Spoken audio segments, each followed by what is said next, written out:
The men who made Florence the richest city in Europe, the bankers and wool merchants, the pious realists, lived in grim defensive houses strong enough to withstand party feuds and popular riots. They don't in any way foreshadow the extraordinary episode in the history of civilization known as the Renaissance. There seems to be no reason why suddenly out of the dark streets and forbidding stone facades there arose a building as light and delicate as the Patsy Chapel.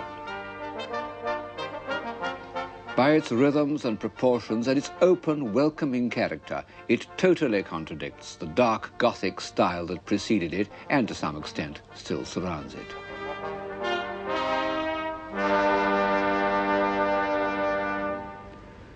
What has happened?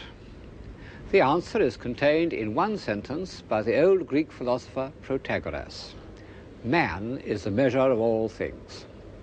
The building in front of which I am standing, the Patsy Chapel, built in about 1430 by the great architect Brunellesco, has rightly been described as the architecture of humanism.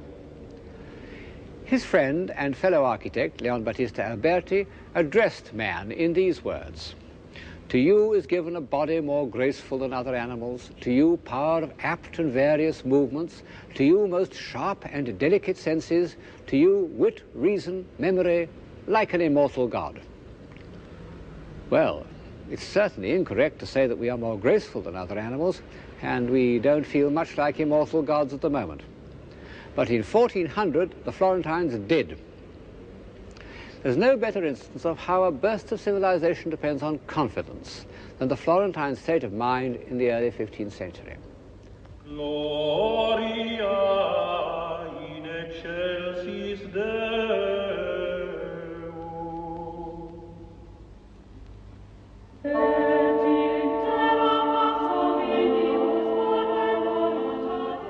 Where did it come from, this light economical style, which is unlike anything before or since? I think that it really was the invention of an individual, of Brunellesco. But of course, an architectural style can't take root unless it satisfies some need of the time. And Brunellesco's style satisfied the need of the clear-headed, bright-minded men who appeared on the Florentine scene at the moment when the discipline of trade and banking, in its most austere form, was beginning to be relaxed. And life, the full use of the human faculties, became more important than making money.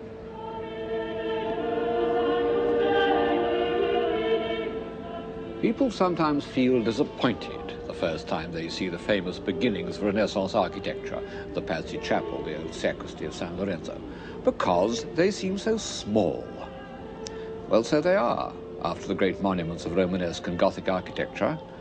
They don't try to impress us or crush us by size and weight, as all God-directed architecture does. Everything is adjusted to the scale of reasonable human necessity. They're intended to make each individual more conscious of his powers as a complete moral and intellectual being.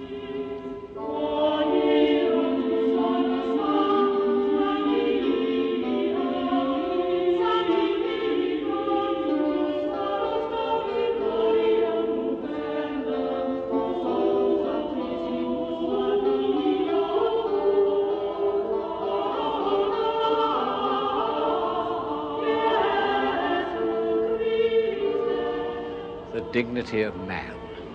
Today, those words die on our lips. But in 15th century Florence, their meaning was still fresh and invigorating. One of the second generation of humanists, named Manetti, wrote a book entitled On the Dignity and Excellence of Man. And this is the concept that Brunellesco's friends were making visible. The grandest of all these testimonies to the dignity of man is by Masaccio, in the series of frescoes he painted in the Church of the Carmine.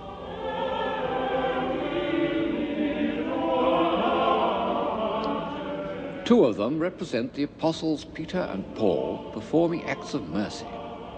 As St. Peter moves gravely through the streets, his shadow cures the sick, including this noble old man, more like a bishop than a beggar. And in the balancing fresco, Peter and his disciples give alms to a poor woman who is one of the great sculptural creations in painting.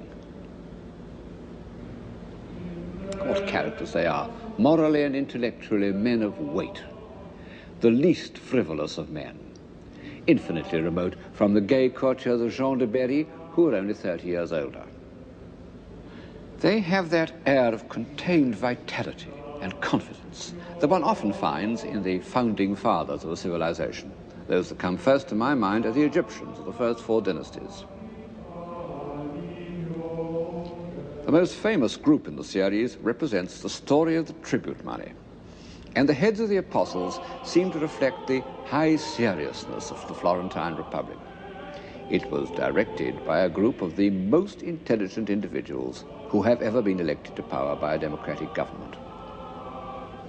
The Florentine chancellors were scholars, believers in the studia humanitatis, in which learning could be used to achieve a happy life, believers in the application of free intelligence to public affairs, believers above all in Florence.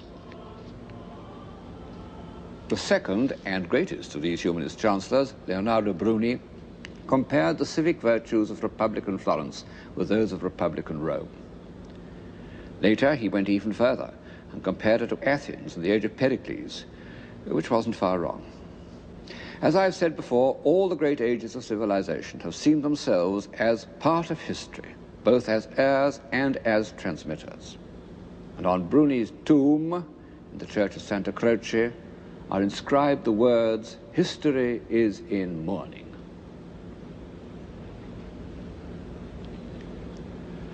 Bruni and his friends had derived these ideals from the authors of Greece and Rome. Now, much as one would like to say something new about the Renaissance, the old belief that it was largely based on the study of antique literature remains true. Of course, the Middle Ages derived much more from classical antiquity than used to be supposed, but their sources were limited, their texts corrupt, and their interpretations often fanciful. Almost the first man to read classical authors with real insight was the poet Petrarch, that complex figure of the 14th century, that false dawn of humanism, whose love of opposites, of fame and solitude, of nature and politics, of rhetoric and self-revelation, makes us think of him as the first modern man, until we begin to read his works. Petrarch never learned Greek, but his younger contemporary, Boccaccio, did, and so there entered into Florentine thought a new regenerative force and a new example. The first 30 years of the 15th century was the heroic age of scholarship, when unknown works by the greatest writers of antiquity, Tacitus, Plato, Cicero, and a dozen others, were discovered in monastic libraries, where they'd lain since they were copied in the Dark Ages. And it was to house these precious texts, any one of which might contain some new revelation, that Cosimo de' Medici built the library of San Marco.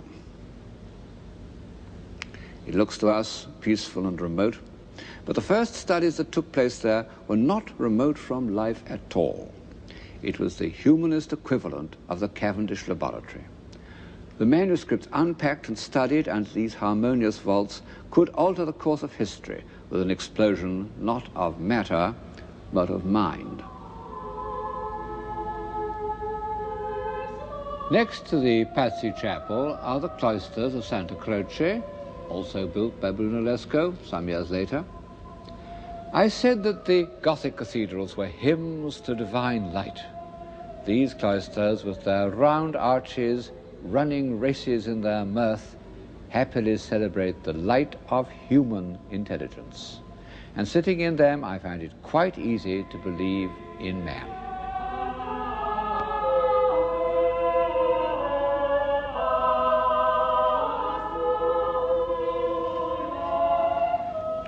When I first came here nearly 50 years ago, I felt this is my true center. Well, twice it seemed that they were lost.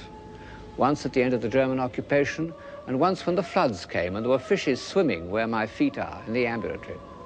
But so far, the forces of destruction have been defeated. Clarity, economy, elegance. These are the qualities that give distinction to a mathematical theory. And no doubt early Renaissance architecture is based on a passion for mathematics, particularly for geometry. Of course, Gothic architects had designed on a geometrical basis, but it had been of immense complexity, as elaborate and as logical as scholastic philosophy. Nothing could be more geometrical than the Florentine baptistry, which is one of the earliest buildings in the city. But the Renaissance added to this tradition of design all sorts of philosophical notions, including the idea that these forms must be applicable to the human body, that each, so to say, guaranteed the perfection of the other. There are dozens of drawings and engravings to demonstrate this proposition, of which the most famous is by Leonardo da Vinci.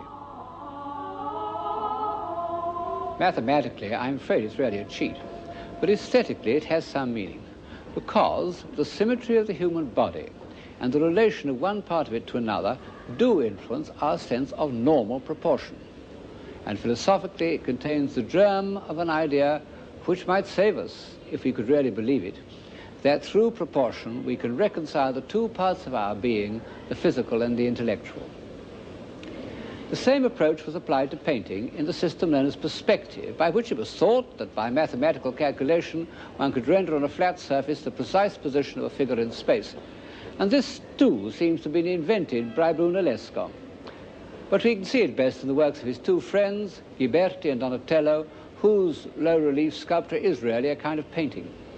Ghiberti's Jacob and Esau on the famous baptistry doors shows perspective used to achieve a spatial harmony that has almost a musical effect.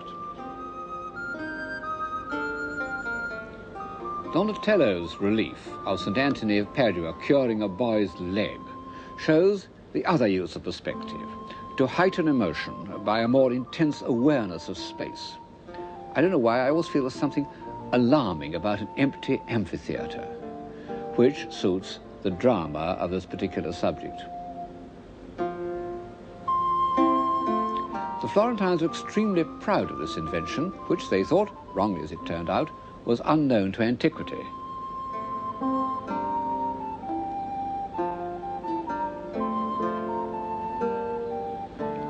But has it anything to do with civilization? Well, when it was first invented, I think it had. The belief that one could represent man in a real setting and calculate his position and arrange figures in a demonstrably harmonious order. This belief expressed, symbolically, a new idea about man's place in the scheme of things and man's control over his own destiny. As an aid to realism, perspective is of no importance. The realistic painters of Flanders got on very well without it. But as a symbol, it means something. And it's as a symbol that it passes into the decorative arts of the early Renaissance. And one finds it as the principal theme of those wooden inlays in panelled rooms or choir stalls, which are a repertoire of Renaissance symbolism. Perspective was concerned with the representation of towns, if only because it was by the paved floor and receding arcade that the system could be shown to advantage.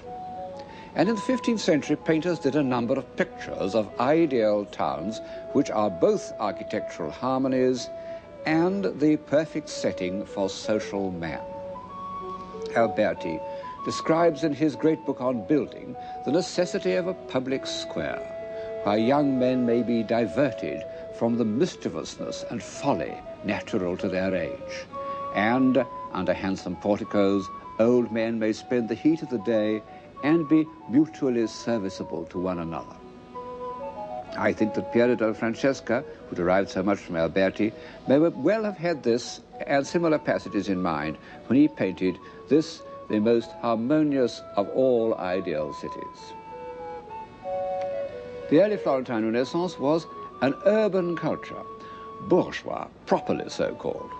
Men spent their time in the streets and squares, and in the shops. A good Florentine, says one of their moralists, sta sempre a bottega, is always in the shop. And these shops were completely public. You can see in this engraving how a craftsman's workshop was open to the street, so that passers-by could see what was being done and rival artists make scathing comments.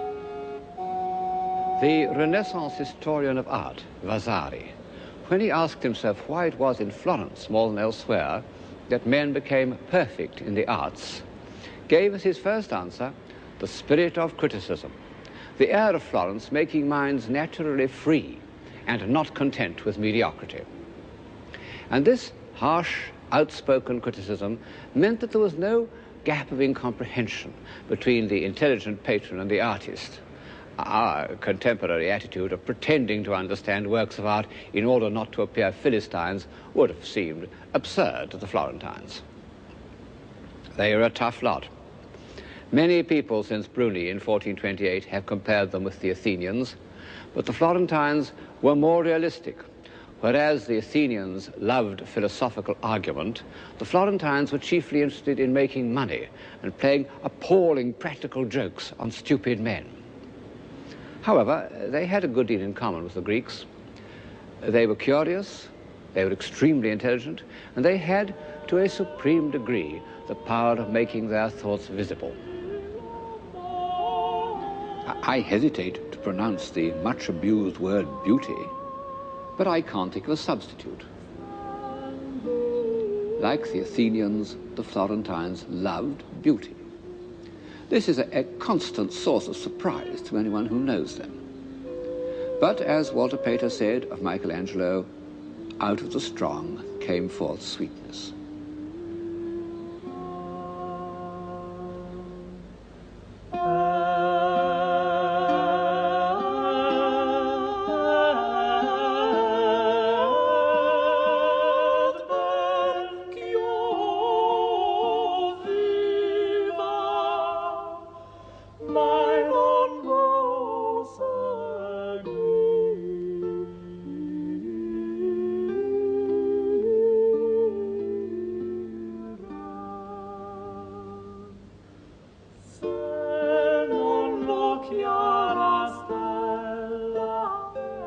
Donatello paid an even more direct tribute to the antique concept of beauty in his bronze David.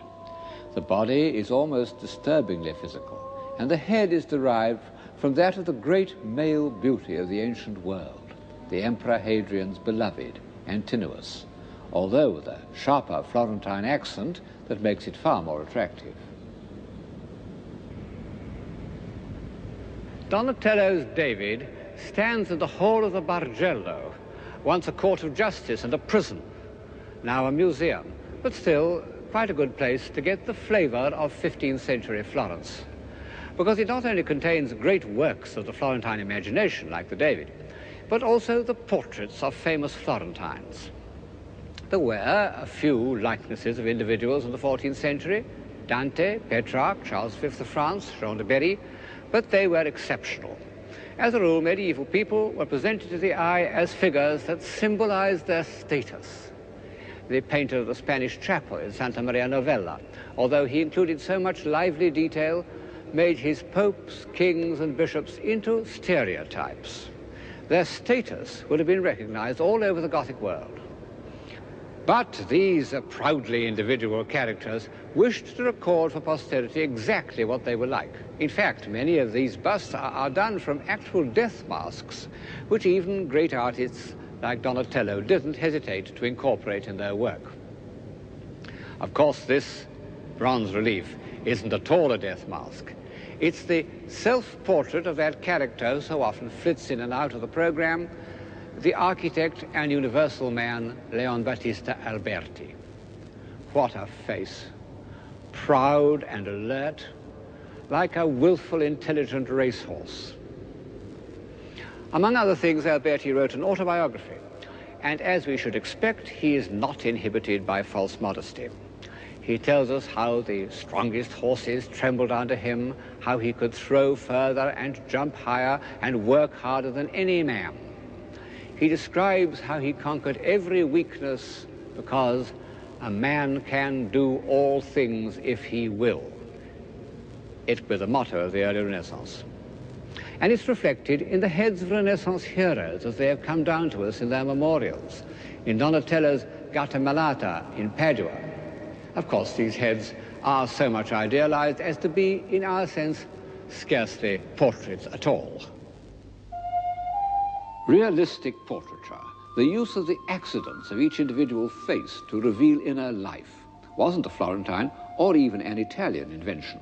It was invented in Flanders and came to an immediate perfection in the work of Jan van Eyck. No one has looked at the human face with a more dispassionate eye and recorded his findings with a more delicate hand. But in fact, many of his sitters were Italians. Albergati, the cardinal who employed Alberti as secretary, and Arnolfini, a member of the international world of the wool trade, banking, papal diplomacy. And perhaps it was only in such a society that these evolved and subtle characters could have accepted the revelation of their personalities.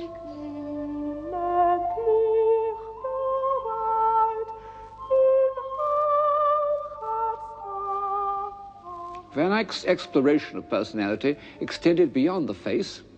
He shows people in their setting and lovingly records the details of Arnolfini's daily life. His wooden patterns for walking the muddy streets of Bruges, his little dog of nameless breed,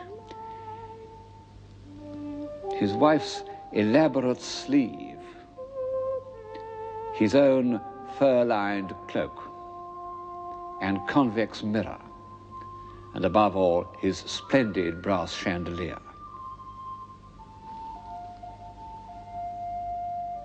And by a miracle that defies the laws of art history, he was able to show them to us enveloped in daylight, as real as if it had been observed by Vermeer of Delft.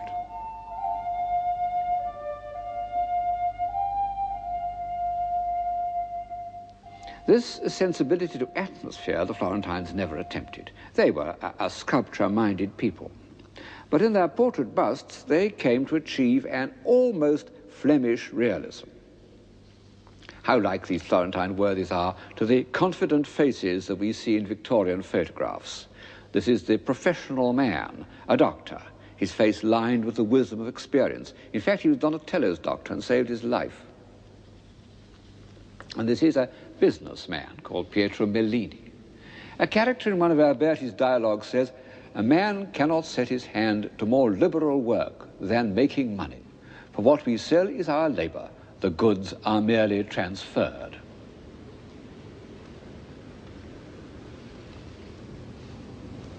Yes, that was really written in 1434, not in 1850. And contrariwise, if you dressed Mellini in 19th century clothes, he would look perfectly convincing. But this atmosphere of liberal materialism is less than half the story.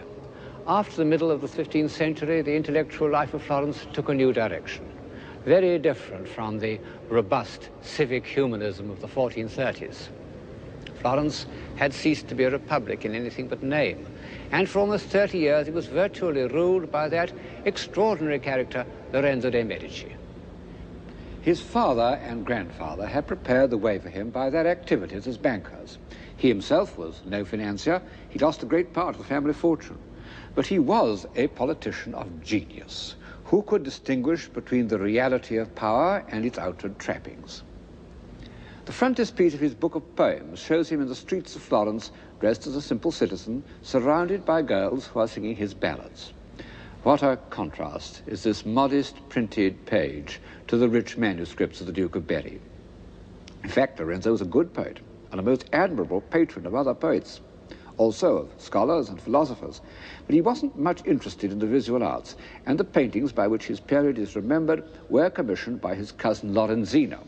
And it was for Lorenzino that Botticelli painted the works in which the Florentine sense of beauty appears in its most evolved and peculiar form, the Spring and the Birth of Venus.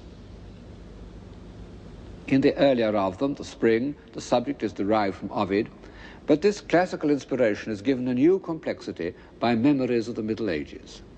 The pagan divinities sway before a background of leaves like a Gothic tapestry. What a marvelous feat of the imagination. As for the heads, they're a discovery of beauty that means much more to us than the full, smooth oval of antiquity. Ecco la primavera che il cor fa rallegrare, tempe da innamorare e star con lieta cera, nove già l'aria e tempo che pur chiama allegrezza. In questo vago tempo ogni cosa ha vaghezza. L'erbe con grande freschezza e fior coprono i prati, e gli arbori adornati sono in simil maniera. Nove già l'aria e tempo che pur chiama allegrezza.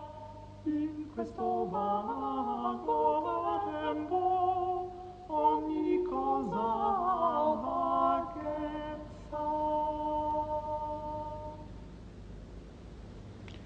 The subject of Botticelli's other great allegory, The Birth of Venus, is taken from a contemporary poet, Poliziano.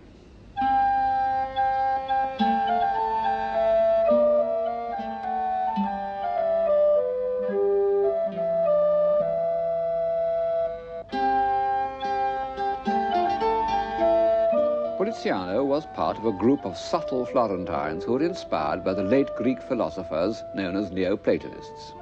And it was their hope they might reconcile these pagan philosophers with Christianity. And so Botticelli's Venus, not at all the amorous strumpet of paganism, is pale and withdrawn and dissolves into his image of the Virgin Mary.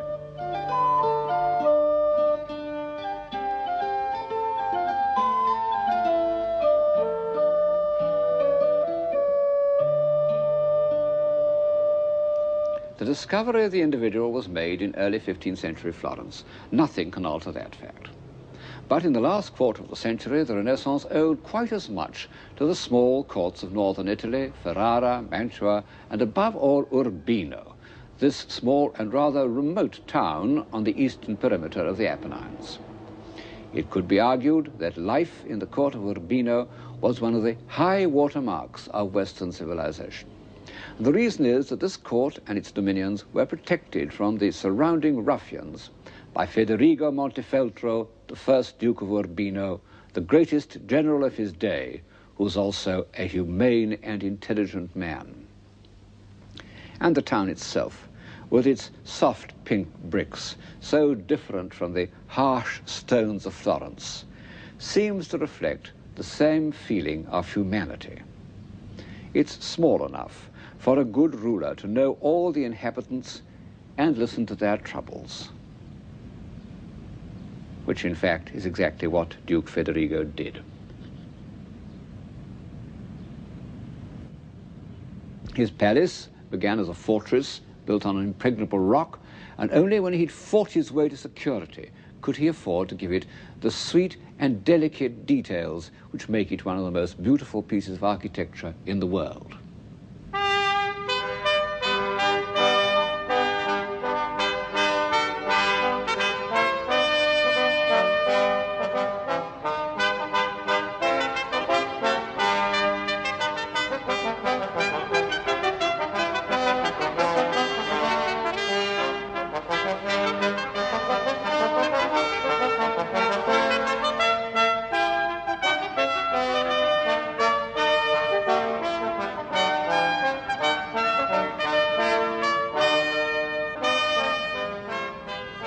The Palace of Urbino has a style of its own.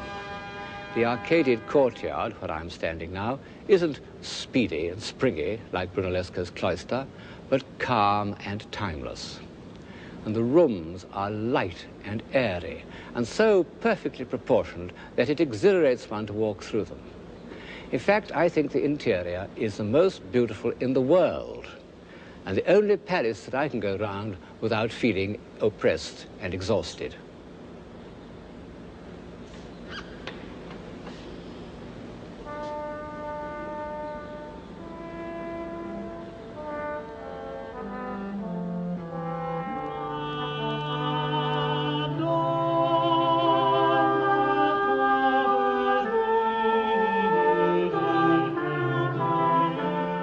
Curiously enough, we don't know the name of the architect who was responsible for this masterpiece. A famous fortress builder named Lorana did the substructure, but he left Urbino long before the lived-in part of the palace was begun. But the painter Piero della Francesca was there at exactly the date when it was being decorated, and personally I believe that he was responsible for its style. The architecture in this picture by Piero, which is in Urbino, shows exactly the same kind of delicate detail that one finds round the doors and windows of the palace, and it was painted, 10 years earlier.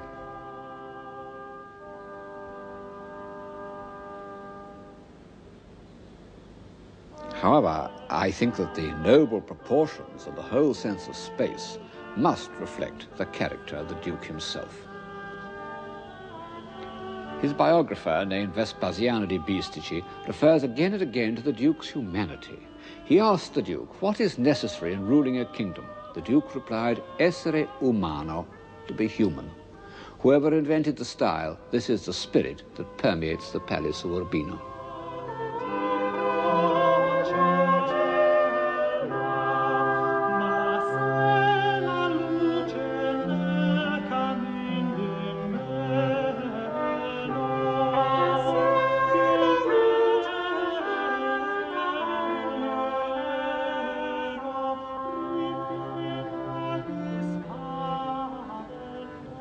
As a part of civilization, the Palace of Urbino extended beyond the 15th century. The great architect of the High Renaissance, Bramante, was a native of Urbino, may even have worked in the palace when it was being completed. The court painter was a silly old creature named Giovanni Santi, the sort of obliging mediocrity who was always welcome in courts, even in the court of Urbino. No doubt the ladies, when they were in need of a design for embroidery, used to say, let's send for dear old Mr. Santi.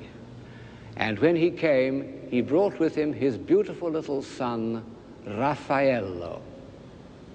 And so Raphael, one of the civilizing forces of the Western imagination, found his earliest impressions of harmony and proportion and good manners in the court of Urbino. Good manners. That was another product of Urbino. In common with other Italian courts, Ferrara and Mantua, young men went there to finish their education. They learned to read the classics, to walk gracefully, speak quietly, play games without cheating or kicking each other on the shins. In short, to behave like gentlemen.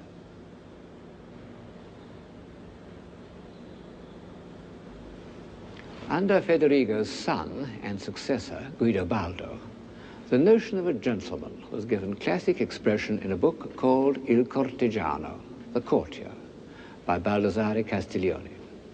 It had an immense influence.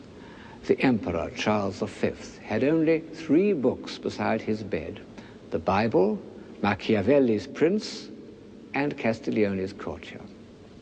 For over 100 years, it formed everybody's notion of good manners.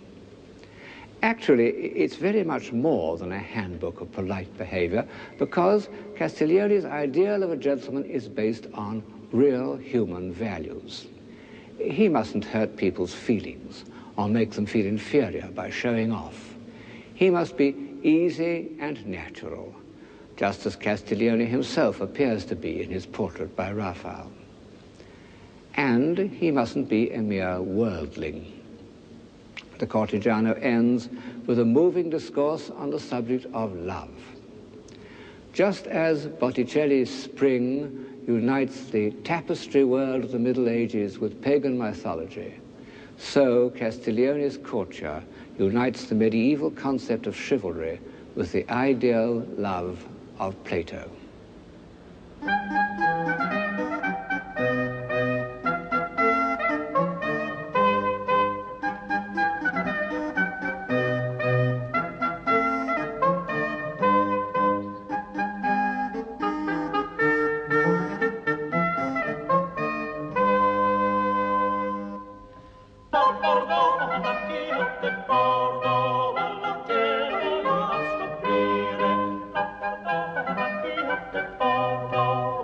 Volentieri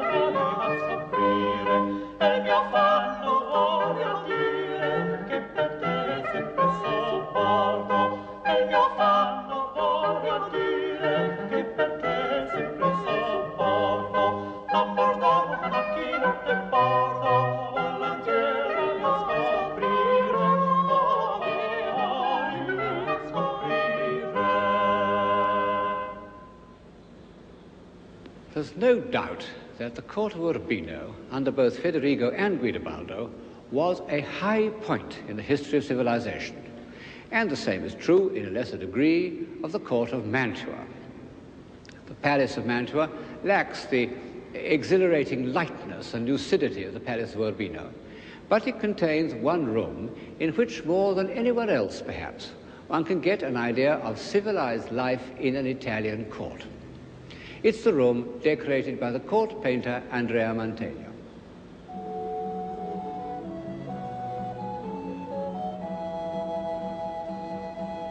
Birds and cherubs and people look down from an imaginary hole in the roof, a new use of perspective.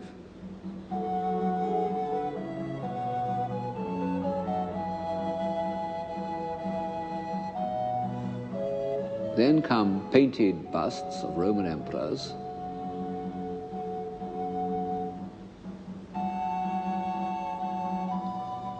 but the scene below isn't at all archaeological.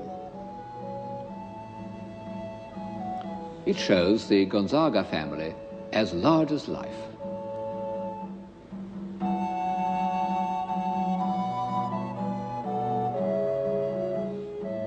Also their dogs.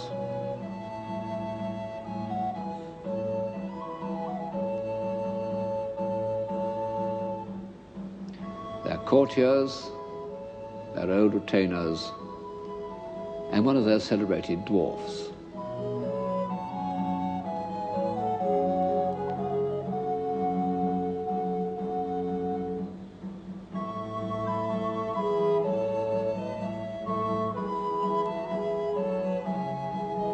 In spite of the formidable frontality of the Marchioness, the spirit of the whole group is extremely natural. The little girl asks if she may eat an apple, but her mother is interested to know what news the Marquis has just received from his secretary. And in fact, it is good news that their son has been made a cardinal.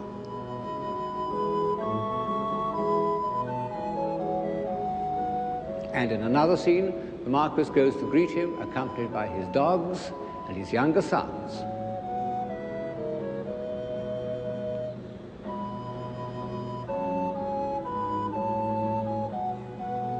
What an agreeably informal reception. One of the younger children holds his hand, and the little boy takes the hand of his elder brother. It's still without the odious pomposity that was to grow up in Europe during the next century and reach its zenith at Versailles. I'm bound to say that even Mantegna has not been able to make the newly created cardinal look like a very spiritual type, which reminds one of the obvious fact that this kind of social organization depended entirely on the individual characters of the rulers. In one state is Sigismondo Malatesta, the wolf of Rimini, who did things that even the most advanced theatrical producer would hesitate to put on the stage. In the neighboring state, Federigo Montefeltro, the God-fearing father of his people, and yet both of them employed Alberti, and both were painted by Piero della Francesca. Federigo was a lover of books, who made the Palace of Urbino into one of the finest libraries in Italy. But when he read them, he left his armor on, and he needed to. This was one of the weaknesses of Renaissance civilization. And the other, no less obviously, was that it depended on a very small minority. Even in Republican Florence, the Renaissance touched relatively few people. And in places like Urbino and Mantua, it was practically confined to the court. This is contrary to our modern sense of equality. But one can't help wondering how far civilization would have evolved if it had been entirely dependent on the popular will. W.B. Yeats actually used the example of Urbino when he addressed a poem to a wealthy man who promised a subscription to the Dublin Gallery if it were proved that the people wanted pictures. He said, and Guidobaldo, when he made that mirror school of courtesy where wit and beauty learnt their trade upon Urbino's windy hill, had sent no runners to and fro that he might learn the shepherd's will. One may not like courts, much like them myself. But at a certain stage, it's only in a court that a man may do something extravagant for its own sake, because he wants to, because it seems worth doing, something like the extraordinary wooden inlays in this study. And it's sometimes through such willful, superfluous actions that men discover their powers.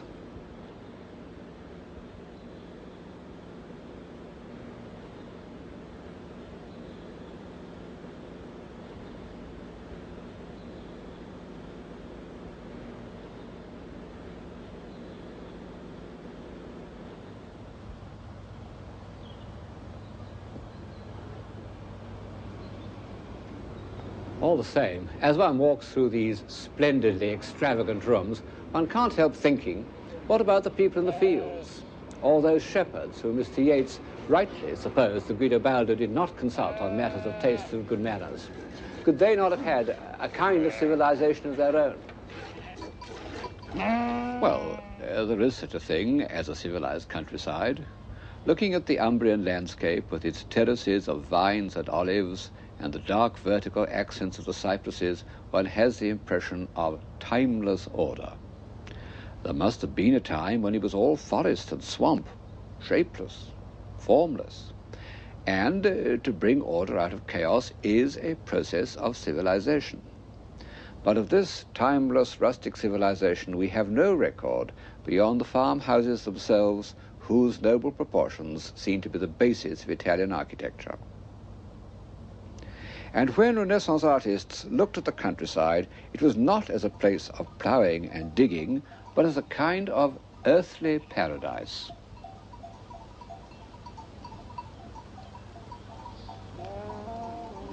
This is how it appears in the first evolved landscape in European painting, the background of Van Eyck's Adoration of the Lamb.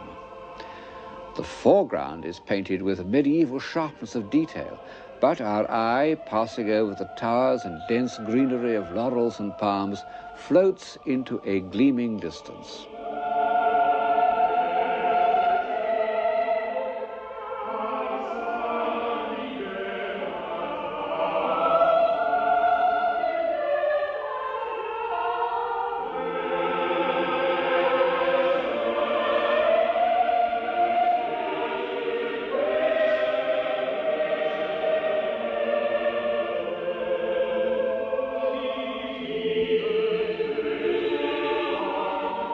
Already, awareness of nature is associated with the desire to escape and the hope of a better life.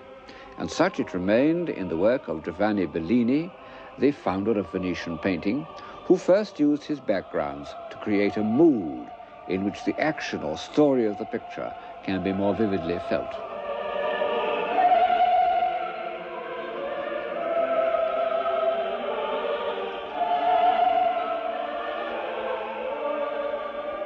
Bellini was a religious painter. His landscapes intensified the traditional subjects of Christianity. His pupil, Giorgione, was to extend the humanization of landscape to contemporary life. And in this picture, he has discovered, or I suppose one should say rediscovered, one of the comforting illusions of civilized man, the myth of Arcadia. Of course, it is only a myth. Country life isn't at all like this. And even on a picnic, ants attack the sandwiches and wasps buzz round the wine glass. But Giorgione has shown us how fundamentally pagan it is. This Arcadia is as much a tribute to antiquity as were the republican virtues of the Florentine humanists, and as much part of the rediscovery of man, but in his sensual rather than his intellectual nature. With Giorgione's picnic, the balance and enjoyment of our human faculties seems to achieve perfection. But in history, all points of supposed perfection have a hint of menace, and Giorgione himself discovers it in that mysterious picture known as the Tempesta.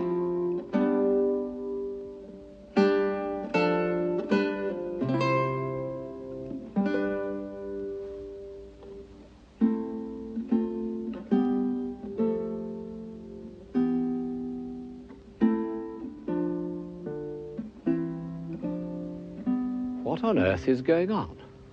What is the meaning of this half-naked woman suckling a baby, this flash of lightning, this broken column? Nobody knows. Nobody has ever known. It was described in Giorgione's own time as a soldier and a gypsy. Well, whatever it means, it certainly doesn't show any confidence in the light of human reason. A man can do all things if he will. How naive Alberti's statement seems when one thinks of that great bundle of fears and memories that every individual carries around with him, to say nothing of the external forces which are totally beyond his control. Giorgione, the passionate lover of physical beauty, painted this picture of an old woman and inscribed it col tempo, with time. One can see that she must once have been a beauty. It's one of the first masterpieces of a new pessimism, new because without the comfort of religion, that was to be given final expression by Hamlet.